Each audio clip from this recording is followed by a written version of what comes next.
Il-kap tal-Partit Nazzjonalista Bernard Grech qal li l-Kummissarju għall-Standards sab lill-Ministru Clint Camilleri u l-ex-Ministru Clayton Bartolo ħatja tnejn indaqs illi kisru l-etika tal-Ministru u Segretarju Parlamentari. Għalli fil-Kumitat Parlamentari tal-Standards il-Partit Nazzjonalista talab fost oħrajn illi il-Ministru Camilleri u l-ex-Ministru Bartolo jagħmlu apoloġija illi Amanda Muscat trott il-flus li l-Prim Ministru jeżiġi riżenja ta' Camilleri u jekk le ikeċċiħu.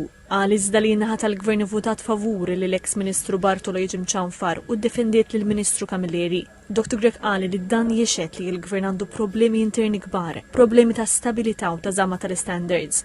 Il-kap tal-Oppożizzjoni qal li dan l-aġir tal-Gvern mhuwiex aċċettabbli u dak li jott tal-ex-Ministru Bartolo jott ukoll għal Camilleri.